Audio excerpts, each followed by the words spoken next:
Today we are talking about change in this episode of Managers Management, and we have our guest speaker, Mariandra. Hello, thanks for having me back. I'm really excited about this topic. It's kind of scary, but it's an important topic, definitely an important topic for people that are interested in about management. When we propose the topic of change, is this something that you're familiar with? Definitely, a manager has to always be prepared and be aware of the changes always present when it comes to management. Do any external sources affect change within companies? Well, as we have seen with the other topics, external change is always really important, and external forces always affect what is going on in our organization, and it affects in different ways. But I guess we should go back a moment and talk about organizational change, which is very important for this lecture. We'll say organizational change is the alteration of anything in the organization, and the people, the structure, anything you can think of, but it's a change that happens in the organization. And sorry I interrupted, I just thought it was really important to go back to that. No, that's absolutely correct. I'm sorry that I jumped into It's okay. And I guess many of you might be wondering, do every manager deal with change? Yeah, are there certain managers that are specialized with this? Well, let's say that every manager has to deal with change, but there is a title that is a change agent, but this title applies to all managers. So it's not really specifically like, oh, I'm Mariana and I'm the change agent. No, it's just something that applies to all of us. So it's kind of like a disguise in a way. Exactly. Yeah. Okay. I know it can sound scary because when we deal with change, we are not aware, or we might not be prepared for what's coming, right? And when you're a manager, you have to try to be always researching and with your eyes wide open and searching and aware of everything to be try to prevent anything that you are not expecting to happen and affect the organization. But change happens like this, and that's why managers have to act fast. Right? That's very important. I understand, because when I hear change, I start to freak out because some people aren't adapted to change so fast. Exactly. But as a manager, that's why manager has to act fast and be prepared to act upon change immediately. And I guess something that we should mention are the consultant assistants, because even though I'm not recommending that you always use a consultant assistant, it's something that exists and it's something that our viewers should be aware of. So there's people that are consultant assistants, and managers sometimes hire a consultant assistant for that person to look at the organization or whatever they're asking for help in and give advice. But what you should know is that in most cases, consultant assistants are they're probably going to take more drastic changes. So sometimes it's just not the best option to bring an outsider into making one of those decisions. However, the consultant assistants do not make the decisions. They only give advice. They say what they think, they diagnose, but they do not solve the problems. Well, that being said, how do you make change happen? Good question, and that's when it gets difficult, because a manager is dealing with employees, and There's just so many. exactly, depending on the organization, obviously. But some people are, as you were saying, are not that adaptable to change. And when there's a change that happens in an organization, a manager has to pretty much help the employees and make this change happen successfully, because if not, it can be harmful for the organization.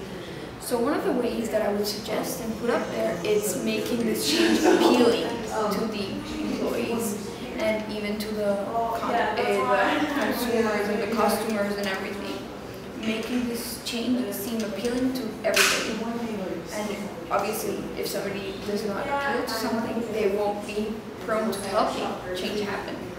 Have there been any situations that you've had problems trying to make change happen successfully? Oh, yeah. Yes, Miriam, of course. It's learning that being a manager is a process and facing the situations, as we were saying. Change is one of the most important topics to talk about because change is one of the most difficult things a manager has to deal with, definitely.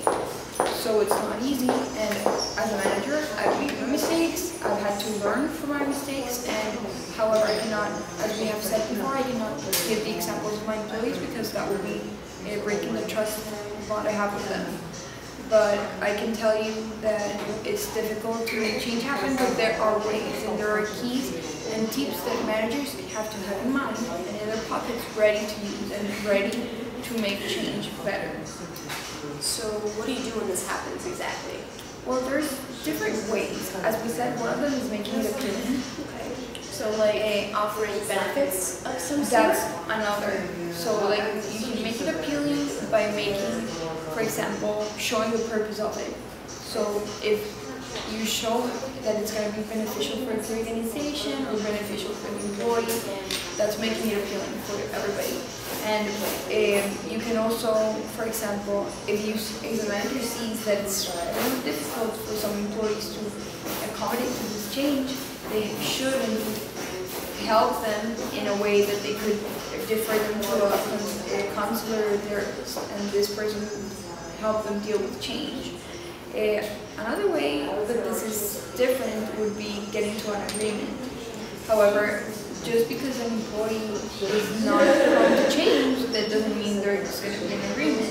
Agreements happen when it's, for example, an organization with another important mass, let's say, that is not appealing to the change, and they would have to come to an agreement, but it's only that's a larger case in which it's a really important person or organization that you have a connection with. These are some important keynotes. They seem really appealing as well as mysterious. Exactly. And let's just mention some.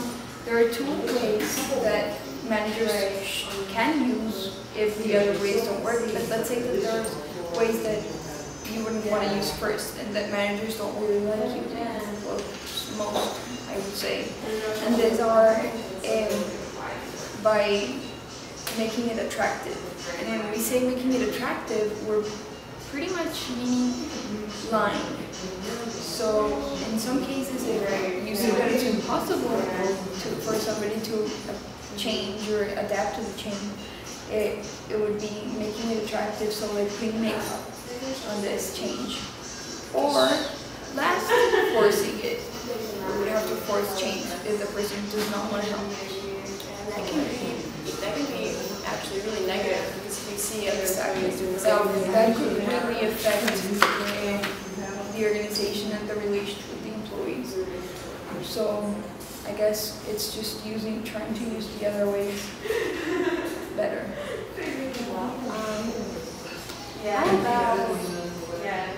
When you're speaking about jobs and all of this change factor, other certain job use within this? Exactly.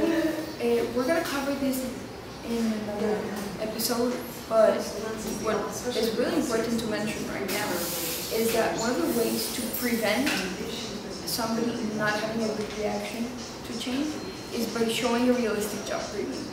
If you show somebody the job that you've given them and the job that they're presenting, that person has a better idea of what they're getting into. So that will probably diminish the possibility. But, well, it seems we've run out of time, but I'd like to thank Mariana for joining us today.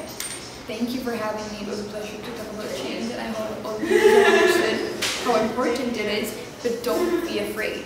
Just know that there's certain things that you can have into consideration when you're a manager and use these tools to make change easier on the organization and the employees. Learn because it's always changing. Thank you, and we'll see you guys next week.